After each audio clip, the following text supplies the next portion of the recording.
Are you ready to overcome the complexities and burdens that come with your success? Join the team at Centura Wealth Advisory in the Live Life Liberated podcast. Now, on to the show. Hello and welcome to Live Life Liberated with the team from Centura Wealth Advisory. Hosting this podcast is Samantha Lawrence. Samantha, I see you have a guest. Let's do this. Why don't you introduce the guest and get things started? Awesome. Thank you, RJ. Our guest today is Kyle Whissel, owner of Whissel Realty.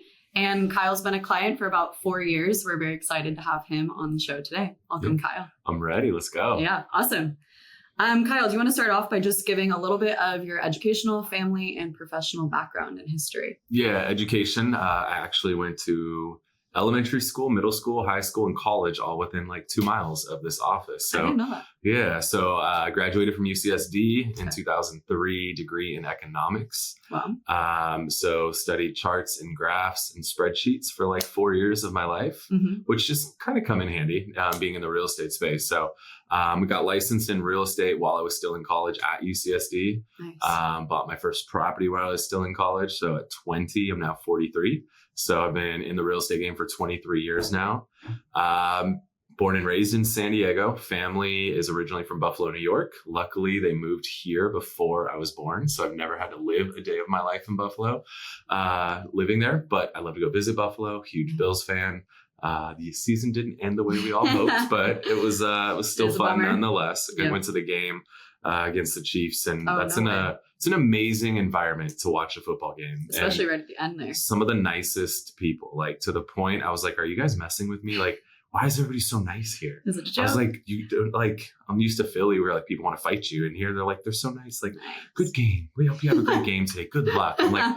People are like, "Come have some of our barbecue." I'm like, "Did you poison the barbecue? Like, what are we doing here?" What's going on? Yeah, it was really awkward how nice people were, but cool experience. But yeah, born and raised in San Diego. We live in Poway now and love it out there. Have tons of space and land and animals and all that fun stuff. So 2 kids, married, and just love to go travel and have fun.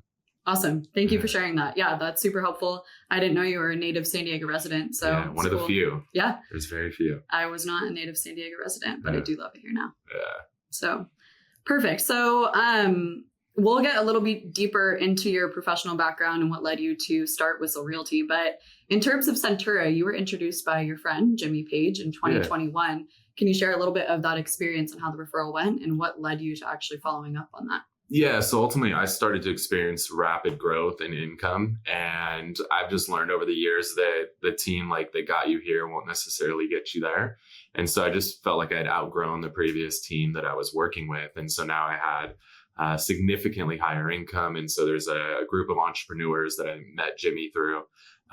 Jimmy, a very successful guy in his own right. And so he kind of shared some of his experience working with you and Derek and the team over at Centura, and just recommended that I have a conversation with you guys. And what's funny is I had a conversation like 2 years prior. Okay. But I wasn't there yet. I don't think I knew that. And so, yeah, I had a conversation 2 years before we started working with you guys officially, but I just wasn't in the right place at that time. But then the income just continued to grow and to grow and to grow. And so I needed more aggressive strategies so that I didn't get stuck with 7-figure tax bills.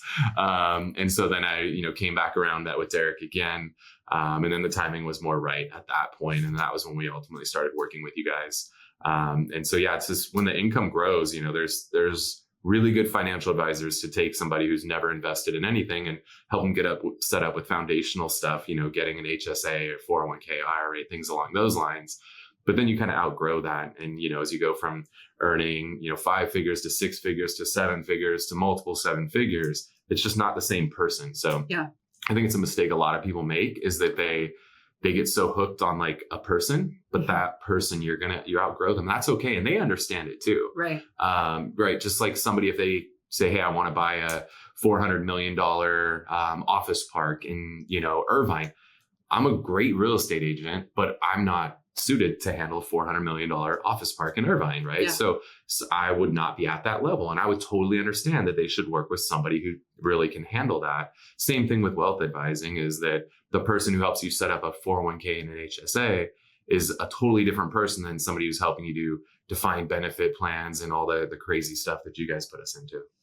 Yeah, we experience that a lot. I think a lot of clients come to us and we go through their professional roster and eventually end up replacing a lot of the relationships. Yeah. Through the process, though, when we hold the meetings with the CPA team, the estate planning attorney, they already know that they're way out of their realm. Mm-hmm. And a lot of the time it's a relief to them to Yeah. say, hey, like, do you have experience with these strategies? They say no. And they're usually typically involved in the handoff process to the new professional, which is always nice too. Yeah. And I think I had an existing team, and then your guys' team, we just kind of figured out how do these mesh together. And we retained maybe one or two people that we were working with previously, and we replaced a few people that we were working with previously. So it's a matter of just making sure that everybody's on the same page. And I think that's a mistake people make too, is that they don't have their CPA working together with their wealth advisor. And if those two aren't on the same page, you can't execute the strategies at the level that you want to. Mm-hmm. So making sure that that team is all in alignment with each other, I think is super important.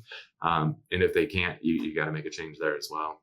Yeah, we've actually used your case within the firm as a model in terms of the professional team, because you have such close coordination with Lisa. She's running everything on your go-to back. We have Ron serving as CPA, our team as wealth advisor. And a lot of what you find is a lot of professionals are transactional. There's no one really driving the bus or taking the reins in terms of overall coordination. Yeah. So I think your team, the way we've crafted it together, has really hit top notch in terms of every meeting. It feels like everyone's coordinated and prepared and ready to present. Yeah. And then I even have my own CFO, a personal CFO, just looking out for all my stuff as well. So yeah, you just, and your team should grow too, right? As you grow in wealth, your team should grow. You need more support around you. You look at LeBron James, like when he was in high school, he probably had like one coach, but now he's got a fitness coach and a health and wellness coach and a nutrition coach and all these different things. Like your team is going to grow over time. As you continue to grow, you need more support around you. Whether LeBron probably has security when he's going out, right? I went to dinner the other night. We were in Florida. I have some friends that are in the music industry, we'll say. And then the table next to us, like Jamie Foxx is sitting at the table next to us. Like there's people, he has people around him. There's the people he's with just enjoying his dinner, but then he has people to support him, drivers and security and all these people. There's a whole team to support him. Yeah, I think that's a super important process, especially in terms of us when we meet clients and they don't have a good team behind them supporting, giving documents, helping us achieve everything on the back end. The process is way slower and a lot less efficient. Yeah. And so it's part of our vetting process too, in terms of finding new clients. Hey, who do you have on your team and who are you open to augmenting the team with? Yeah. If you guys relied on me to send you stuff, no, it's never, true. Ever happen. There's a lot of business owners that don't have like a really solid right-hand person, right? Yeah. Lisa, I mean, honestly, if I called a bank, they would like freak out. They'd be like, why are you calling? Right. It's like, they don't even know who What's I am. Like they know my name's on the account, but Lisa handles everything. Yeah. So I think, as people continue to grow in wealth too, you need somebody that can be a right-hand person that knows everything that's going on in your financial world. Because if it's dependent on you as a business owner, the odds are that you're not capable of providing what's needed, and you're probably losing money if you are. If you're the person who's doing all of that work, like that's stopping you from going and generating more income. So you should have somebody who is handling all of your finances for you. Obviously somebody you trust, that you build that trust of over time. Lisa's been with me for over a decade now. Yeah. So the level of trust is extremely high. She's got the keys to the house, the cars, keys to everything, right? The whole keys to the castle. But I think people have to have somebody who's managing their financial world for them. Definitely. In order to do your craft, you need someone to support you in the areas you're less effective in, for sure. In terms of the Centura process, you've been here for about 4 years. Can you share a little bit of your experience and what's gone really well in terms of going through the discovery process, looking at different tax planning strategies, and comfortability with implementing? I would say that most of your clients, I have a feeling, are similar to me, where they come to you, they're like, oh shit, what do I do? I just had some sort of event, whether it was a massive increase in income, some sort of liquidity event. And they're like, what do I do? Right? Because I think that's how most people make the change, is they realize their current team is not capable of executing on a strategy given their newfound level of income or wealth. And I'm no different, right? I came to you guys, I was like, here's my situation. It was like, if I don't do anything, I'm going to pay a stupid amount of taxes.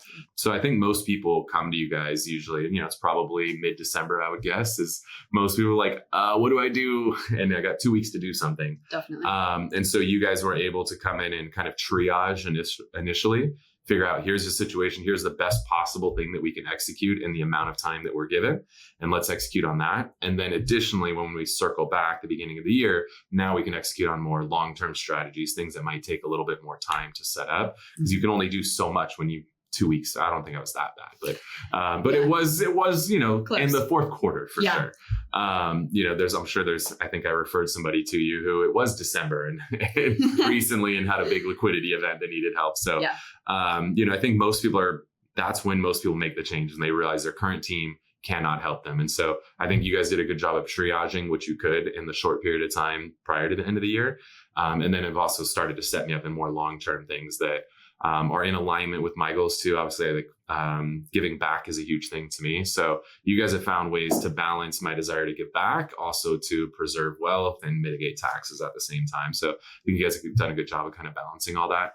And then also setting my family up. Obviously, I have 2 young kids. I want to make sure that they're set up. So keeping that in mind. So between philanthropy, and, generational wealth and tax mitigation, all of that simultaneously, juggling all that. I think you guys done a pretty solid job. Thank you. Yeah. What we've been calling it recently is putting people through boot camp if they come in Q4, because our typical process is spending a lot of times on the facts, assumptions, and goals. We want to understand everything about your situation to really give you the best result. But in the case you come in Q4 and you need something done, we're putting you through boot camp. So it's getting everything triaged, as you said, very quickly, and then getting the 1 to 2 strategies done ASAP to try to do that. I think for you, that was the charitable lead trust. Yeah. What you're mentioning, in terms of wealth transfer, there's 3 beneficiaries: friends and family, charity, and government. And as you expressed, charity is a very important goal for you. So figuring out a solution where we can shift what's going from government to charity to also achieve an income tax as well as wealth transfer tax goal was really efficient. Screw the government.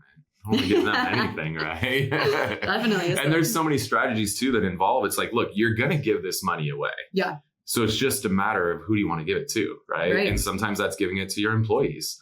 I'd rather give that money to my employees than give that to the government. Exactly. Because if I give it to my employees, I know who it's going to, and I'm, golden handcuffing them to a certain extent at the same time. So I'd rather my employees or, my future family or even a charity, I'd rather anybody get the money than the freaking government. And so finding a way to make all of that happen, I think you guys do a pretty good job there. Yeah, I think it's definitely just ample planning. So understanding if those really are your goals, who do you want to give to? And then you do have to put the trust together, take the time to do the planning, but we can shift it as long as there's ample work put in. For sure. Definitely. And then on the topic of that, so we started to mention, I think this kind of goes into, which maybe we can revert back to a little bit more about Whissel Realty. And I know you have 2 different business lines of revenue that lead into that. Do you want to give a little context on that? And then we can. So we run a traditional residential real estate team. We help clients buy and sell houses, San Diego County and Riverside County currently. Hopefully we'll expand on that in the not too distant future. So we have 120 real estate agents now. We sold 827 houses in 2024. Wow. We'll sell north of 1,000 houses, maybe with some of the stuff in the works, maybe 2,000 houses this year. So that's the kind of core primary business. I've done that for 20 years now. Then in addition to that, the brokerage we're with, eXp Realty, has a multi-level marketing component to it. So as people join the brokerage, they name a person who brought them into the company. That person becomes their sponsor. And so just like any other multi-level marketing or direct sales company, there's 7 levels. You can call it a triangle, a pyramid. I don't care. Call it whatever the hell you want. Doesn't bother me. But we have 7 levels deep. So say you join the company and you name me as your sponsor, and then Derek joins the company and names you as a sponsor, and so on and so forth. Every time anybody who is in my line sells a home, I make a little piece off of that. We have people now in 50 states, 6 countries, 14,000 people roughly that are in our group at eXp Realty. And so I think 14,000 people, little piece, every home they sell. Last year in 2024, we were part of over 100,000 sales, which means we touched 1 in every 50 transactions that occurred in the country last year, which is pretty cool. Wild. Yeah. And then we're doing development stuff also. So kind of a third thing, which we just started up a couple years ago. So San Diego determined they are 108,000 units short of where they need to be. As a result, they are very pro development right now, which is not normal for a blue city. But they've kind of cleared the red tape and they're allowing us to build a lot. So we've got 7 projects in the works right now, anywhere from 6 units on the small side to 47 units on the high side. So close to 200 units in the pipeline right now, and just really working on doing a lot of infill multifamily development to fill that housing need and provide affordable housing at the same time.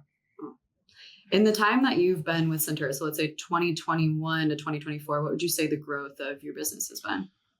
Over the last 3 years, well, 21 in real estate was like an anomaly year, right? Like that wasn't real life. Yeah. But surprisingly, most real estate people have fallen off significantly since 2021. A lot of them. So the number of sales in 2021 was north of 5 million sales. And last year there was like 4 million sales. So there's, 25% less sales that are happening. Okay. But for us, we've still maintained positive growth every single year. In fact, last year we grew 46% year over year. And then so far into 2025, we're up over 60% year over year. So we're just continuing to grow despite the market struggles. And I think it's pretty cool because if you also like factored in the market share, like our market share has grown substantially over that period of time because our business is growing, the market's shrinking. So the market share is expanding significantly. So as the transaction count comes back up, as a whole, we're going to gobble up a significant percentage of those transactions, which I think we're starting to see here in 25 because the people are finally just have accepted rates are higher now, like 6 or 7%. That's just what it is now. Where it took a couple of years, everybody was like, well, what about the 3%? What about 2%? Like that just doesn't exist. It's gone. So I think everybody's just mentally like, okay, this is what it is now. And people are getting off the fence. So it just took a couple of years. Yeah, that makes a lot of sense. And maybe there's some optimism, different administration. So I think that's brought some optimism for a lot of people into the economy. Interesting. Yeah, that makes sense. In terms of, so the new development company, I think, so what my experience, you brought a lot of new ideas to Centura over time. And I think in addition to just the income tax planning and wealth transfer planning, I think you are very much hold an entrepreneurial view and are always looking for new opportunities. Yeah. Can you share your experience working with Centura in terms of bringing new ideas and having conversations about what direction you should go? Yeah, I think, you guys obviously work with other real estate syndication companies and funds. And so it's very beneficial because you guys can help me understand how do you analyze an investment opportunity. So as I'm putting my investment opportunities together, you guys can help kind of coach me on what I need to put together because the development thing is new to me, admittedly. So it's really helpful to have somebody who's experienced who, I don't know how much you guys have placed into syndications and funds over the years, but I'd imagine it's a very substantial number. And so you guys have an entire team that knows how to go in and analyze one of these deals. And so you can basically take your people that do the deal analysis and put my deals in front of them and coach me on like, hey, you need to change this, do this. This is great. This is terrible. Pour some fuel on it here, put the fire out over there. And so I think that's really beneficial in helping me to structure my deals in a way that'll be attractive, maybe potentially to Centura's investors, but also to outside investors. So being able to have you guys poke holes in things for me, I find that beneficial. I'm not the guy who wants you to tell me like my baby's pretty. Yeah. I'm okay. Tell me my baby's ugly. I'm okay with that because that's just going to make me stronger outside of Centura. And, hey, in a perfect world, you guys love what I'm doing and you have investors that want to be a part of it, but it's also going to make me so much stronger to those outside investors because if my product's attractive enough to get through your guys' underwriting, it's going to fly through anybody else's. Definitely. Yeah. To speak on that, just if we haven't spoke about it before, our alternative due diligence process is very rigorous. And just because we're a fiduciary to all of our clients, so looking out for them and making sure we've tested every single aspect of every outside investment is very important. So I think taking that through yours, if you were the investment and you're putting your exact investment through the same questions, answers, it should be bulletproof in the end. Yeah. So it's just making me a better developer, which is going to help me when I need to go raise funds. So I'm excited for it. It's a new world. We've got the normal real estate thing nailed. So this is just kind of like that next adventure for me. And I love learning new stuff. I love the challenge, the trials, the tribulations, all that. Like that's fun to me. I think most people, like when they get faced with adversity, they just kind of like freak out where like the adversity fuels me. To the point, one of the guys who works with me, he's like, you know what?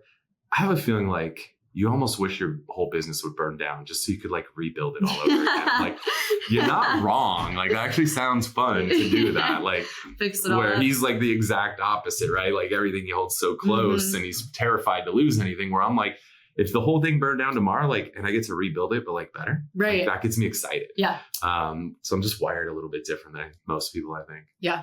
which is why you're starting the new business Yep. and looking for new opportunities. Yeah, exactly. I just want to always be growing. I don't know how to settle. Like I don't, people are always like, I just want to get to this level and then I'll retire. Like, I think I hit that level like 5 years ago. And like, I just moved the goalposts. It's like, I want to get to this level of income. And then I'm like, that was my life goal. And I got there like 5 years ago. So it's like, okay, well now let's move the goalpost and then I'm going to get that. And then we'll continue to move the goalposts. And I was just at an event this past week and the average person in the room, there was like over 1,000 people in the room. The average net worth was over 100 million. Huh. And I was like, okay, I'm below that. So I'm pulling the average down in this room. But I was like, that's great. That's the kind of room I like to be in, where I'm like the poor person in the room, or I'm the least intelligent person or the least experienced. Like I'm the kind of guy I want to be in that room because it just gives me something to strive for and something to push toward. Awesome. Yeah. In terms of the income tax planning, so shifting back with DSD and the real estate business as a whole, my experience working with you is we've basically set it up because we've had this 3 to 4 year runway of implementing new strategies, is that when circumstances change, we have these different levers is what we call them. So we have the CLAT set up, we have defined benefit plans, we have cost segregation studies. So that's another aspect too. Yeah. Since you're active in the real estate world, we actually do have options to other strategies that makes things more efficient in terms of depreciation and utilizing passive losses against active income. But what's been really great about your situation is if you're like, hey, income's looking a little lower this year, we turn on one lever and turn off the other. And it's really something we can change on an annual basis where it gives us flexibility year over year, which has been really great from my view. Yeah, because it's cool because we've worked together 4 years and we went through a period where we were putting heavy investment into the company, which led to very low profit in the company. So it was like, we didn't need to pull on some of those levers, whereas last year was a very profitable year. So now it's like, okay, we haven't touched this for the last 2 years. Now we're going to pull that lever so that we can get the income back down again. And not this year, I think, we haven't even talked about all the other stuff, but there's some changes that might be occurring where we might make more reinvestment where profitability might come down this year, but set up for wildly profitable years in the next couple of years. So every year, not all businesses have linear growth when it comes to income levels. So sometimes you're reinvesting in the company and artificially or temporarily deflating the net income. Right.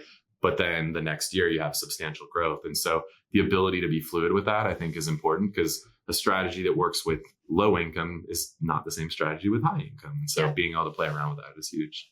Have you ever felt, what is your experience with the different strategies and in terms of getting comfortable with them and confident in it? I know sometimes it's a lot for us to get clients on board to have full faith and trust in how it's going to work and play out. The thing, you guys have inspired me and your level of prep. Like if you guys are watching, like this is the level of prep for a podcast. This is like the same level of prep for every meeting that we have. To the point it's inspired me. And even some of the people I've referred over to you guys, I've even said that to them. Like the level of preparation you guys do coming into a meeting is huge. And then the ability to explain complex strategies in a simplified way, at least as much as possible, right? Because some of the stuff you guys set up is so complex, but you get, at least me and the people that I've referred over, comfortable enough to where, I don't need to understand 100% of the strategy. As long as I can understand, 75, 80% of the strategy and get comfortable around it. I think you guys do a great job. And then also like the illustrations, like literally every meeting, there's an agenda, there's a slide deck, there's illustrations of how does all this stuff connect. And I think that's really important because there's a lot of other wealth advisors who will like, oh, you need to do this, but they can't illustrate it. They can't help understand what exactly they're talking about and how do the dots all connect. And I think that's something that you guys do that I really appreciate. That's also inspired me to be better in the meetings that I go into is like, we should never go into a meeting without a clear agenda. Like a clear agenda is so freaking important. So everybody knows what to expect. Nothing gets missed because that happens too. Like it's the worst when you do a meeting. It's like, oh shit, I forgot about this or that. So I think that the preparation for the meeting and then just the delivery and explanations during those have been huge. Why like I feel confident referring people over to you guys because I think you guys can explain complex things very simply. Thank you. Yeah, I would say that's a big mention within our firm is always trying to teach each other how can we make the complex simple. Yeah, and that's really a phrase that goes around a lot because it takes experience and it helps though, even for me presenting when I have already prepped the entity chart and all the arrows going, it helps me give you a high level overview without getting into the weeds. And I think that is really important, which it does take a lot of, so we call it case prep pres. We're always doing internal case preparations and review and sending deliverables all around. But I think it does achieve the goal of making the complex. Yeah. And then there's like a follow-up that goes out after too, like the recap. So it's all three. It's like the before, the during, and the after. I think a lot of us could learn from that. Yeah, that's super helpful. Yeah. So I think we maybe implemented this about 2 years back. So, and we're about to hit it with you. I think our meeting next week is our annual report card process. So it's looking at, hey, Kyle, what did we do in the past year? Because there's so much going on, but do you ever really get an overarching view of what were the hard costs, the soft costs, how many meetings did we hold, and what were the actual raw tax savings you experienced? Yeah. What has that experience been like for you in terms of taking a step back? I think it's good because throughout the year, you're constantly doing different things, right? Pulling on levers, pushing, that you don't look at the overall, like what did we do as a whole over the past year? So it's kind of like a report card at school, right? Like let's look at what did we do each quarter, and then at the end of the year, where are we at? And so I think people, they're constantly making the moves, but they never step back and like, okay, what did we actually do cumulatively over the course of the year? And what was the net effect of all that? So I think that's helpful. And it also builds your guys' value, right? Of like, why should I work with you? Because maybe I forgot about this little strategy or that strategy. So when you guys come back and regroup, it makes sure that we don't forget about all the little things that you guys did. Sometimes we get so fixated on like one or two big things that we forget about the little things that happen along the way. So I think it's smart for you guys for client retention, but it's helpful for me at the same time. Helpful to the client to do a review. Yeah.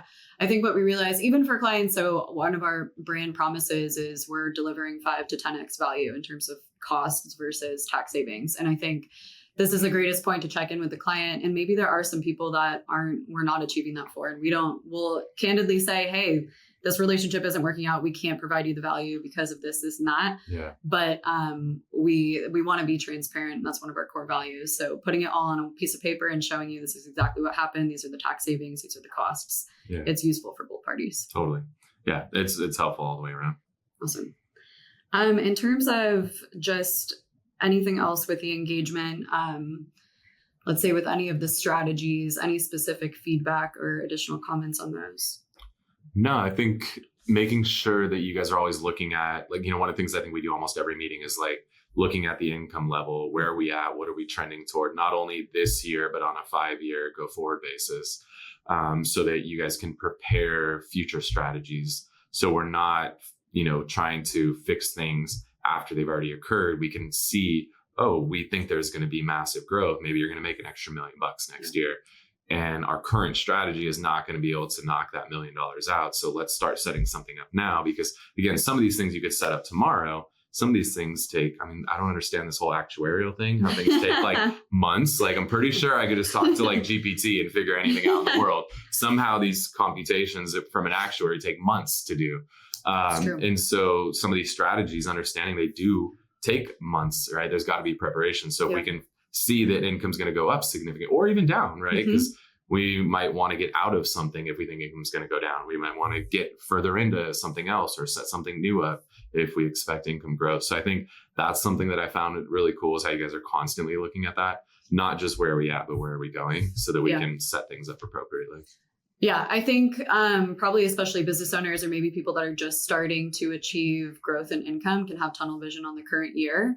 And I think in terms of income tax planning, as you said, and we refer back to these levers, but as you're a real estate professional, you have so many opportunities for cost segregation studies. Yeah. But if we just decide to implement it in the year that it's occurring, we might be missing out on an opportunity. If income's going up the next year, we can actually hold on to that little prize for a year, and then in the next year implement it and utilize a different lever that's going to have a lower impact, but it's going to achieve the goal for that year. Totally. So that's often reason why we refer back to this 6-year adjusted gross income, taxable income projection, in terms of if there's a big change in growth or it's going down, it's important to know in terms of what strategies to implement. Yeah, because we don't want to pump a DB plan in a down year. We're in an up plan, we're going to pump it. So having things set up so you can play around with that, I think, is huge. Yeah. And the DB plan as well, it's a good one that really you can, once you've gotten it to a certain level, it's very flexible too. So that's a lot of strategies. Let me go buy more real estate. Yes. It's very flexible. And the way that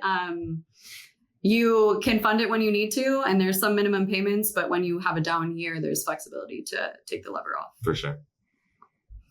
Awesome. So Kyle, any closing thoughts that you would have for our listening audience? No, I would just say, guys, think about your financial world. And if you need to level up, do it. Don't hold on to something. Just like if you're in a shitty relationship, like get out of it. Yeah. Don't hold on to it. It's not going to get better.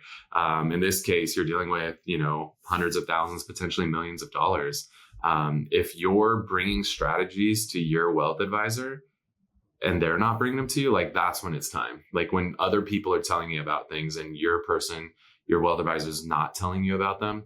Like I brought stuff like PTE up to people and depreciation. They're like, oh, I didn't know that. I didn't know about this. I didn't know about that. It's like, it's time. You got to make a change. Yeah. So just, you got to trade in, you got to move up and get a better team as you continue to move up in your financial world.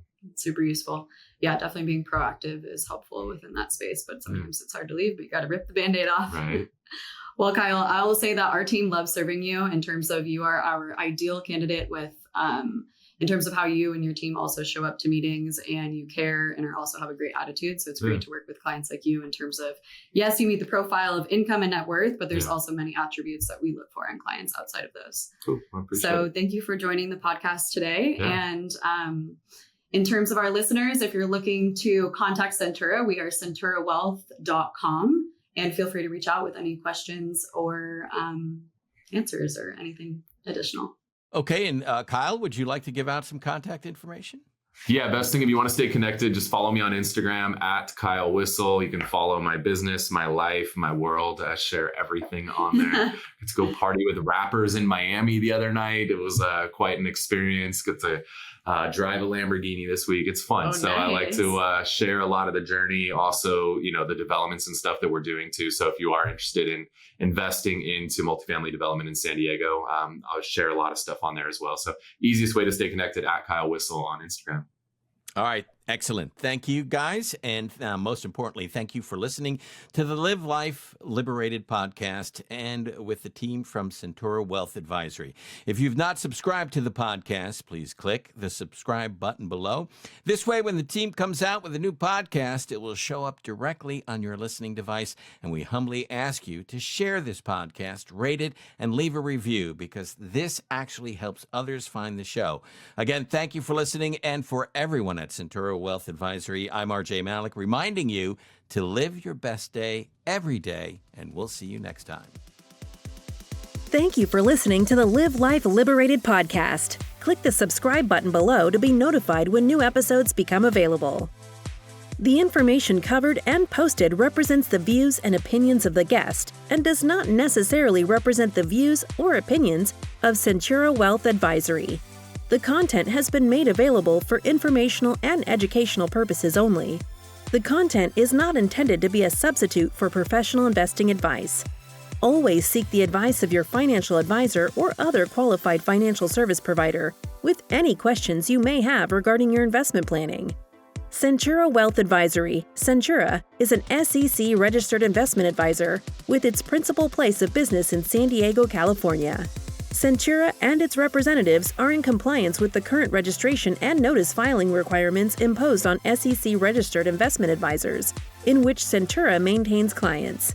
Centura may only transact business in those states in which it is notice filed or qualifies for an exemption or exclusion from notice filing requirements. Past performance is no guarantee of future results. Tax relief varies based on client circumstances, and all clients do not achieve the same results.